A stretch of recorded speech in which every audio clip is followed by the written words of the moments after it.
don't know the power of the dark side. Only a Sith deals in absolutes. Hello there. Why, hello there. Welcome back to the Star Wars headquarters. Hope you're all having a happy Star Wars day. Post in the comments down below. Let me know what have you been up to on this very special Star Wars day. I don't know about you, but I've been watching The Bad Batch Episode 1. And I was blown away by this episode. I did a video on it, by the way, on the channel just today, talking about Omega, who of course is the new female character, and I talked about all new details that you probably have no idea about that you should definitely check out. And then also I talk about the real enemy of the Bad Batch, and it's probably not who you think it is. So if you haven't seen that video, click on the link in the description.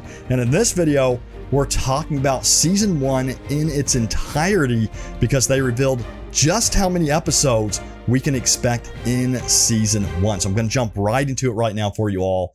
And we're going to jump over to CNET's article, because they interviewed Jennifer Corbett, the head writer, and Brad Rao, the supervising director of The Bad Batch. And they asked this question right here. So they asked, can you tell me how many episodes this season will run for, and will we be getting multiple seasons?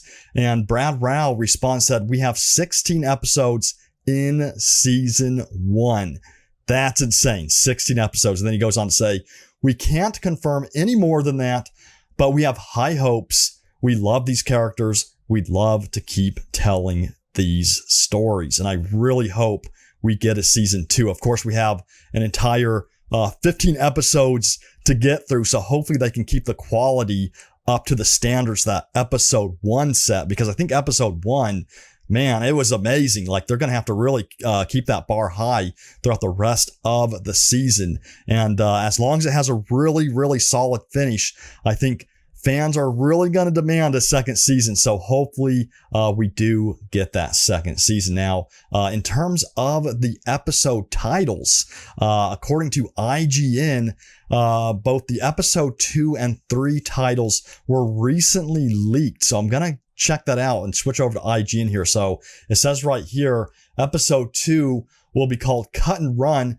It'll be 31 minutes long. So it's not going to be, don't expect like 75 minutes for the next episodes, which is kind of a bummer, of course. I really did enjoy the longer episode of the episode 1. Now, will we get another 75-minute episode?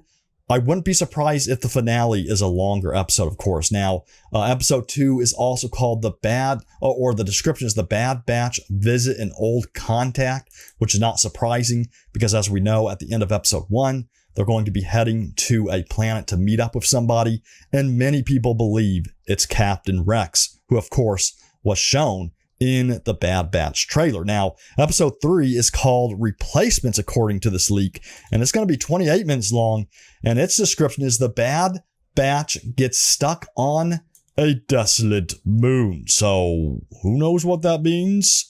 We'll have to see what episode 3 brings, but I could not wait for episode 2.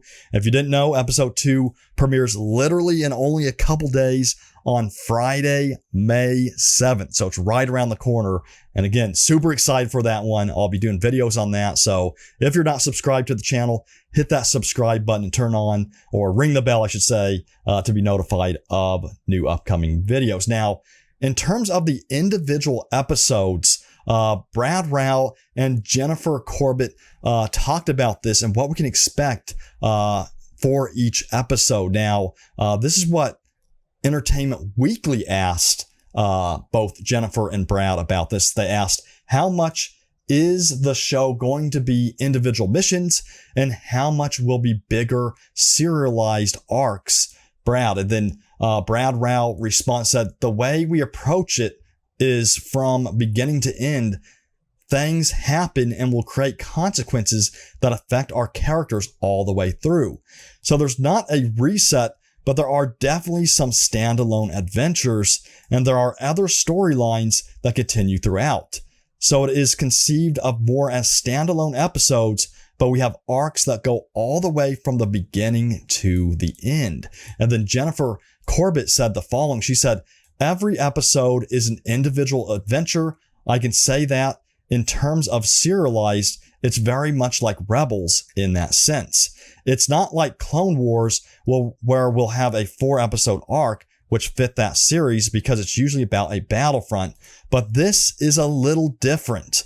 We do sort of have some storylines that involve both groups, but we were trying to serve all characters of the Bad Batch in that sense. And then she does go on to say, we don't want to show too much. Whatever we show of the Empire, we want it to track and make sense, because even though the Empire is the ultimate big bad, there's a lot of things going on in the galaxy, especially with this change. So we definitely wanted to explore other villains out there, other things going on, and different issues that the Bad Batch gets involved with that isn't always connected to the Empire. So that's really interesting. And, episode 1, I just love how they show Tarkin overseeing the clones. I'm not going to spoil everything in case you haven't seen it, but there's so much cool stuff in it. And then one of the, parts of this series I'm looking forward to the most, of course, is that transition from the clones to the Empire, of course. Now, it's pretty cool to see that they're going to go and explore other stories as well to keep it fresh. So I'm curious to see where they go with that. So leave your theories and comments down below. What do you think they're going to explore? Where do you think they're going to take the Bad Batch in these upcoming episodes?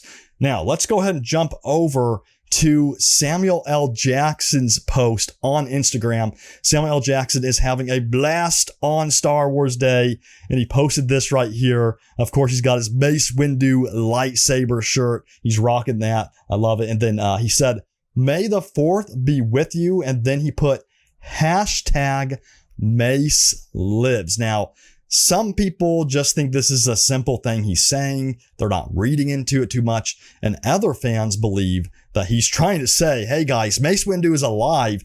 He's coming back. So what do you all make of this? Do you think that Mace Windu could indeed be coming back in some form or another? Do you think he'll be returning in live action?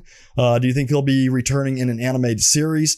I personally think that he could show up in the book of Boba Fett. There's many fan theories on that. So I do think that Samuel L. Jackson could return as an injured Mace Windu in the book of Boba Fett, because it would certainly make sense, because as we know, there's all kinds of connections there to Boba Fett for sure when it comes to Mace Windu. Remember what happened to Jango Fett? With Mace Windu, we all know how that went down. So again, there's definitely grudges to be had there between Mace Windu and Boba Fett. It would make for an epic matchup in the book of Boba Fett for sure. So that's going to do it for the video. I hope you're all having a happy Star Wars Day once again. I've been having a blast over here, talking to you all in the community and watching the Bad Batch. It's really cool that Disney gave us something on Star Wars Day like this. I'm definitely thankful for that. But again, let me know what you make of all of this news. What do you want to see in upcoming episodes of the Bad Batch? Post in the comments. I love reading your comments. And I'll see you all next time. Take care, everyone, and may the Force be with you always.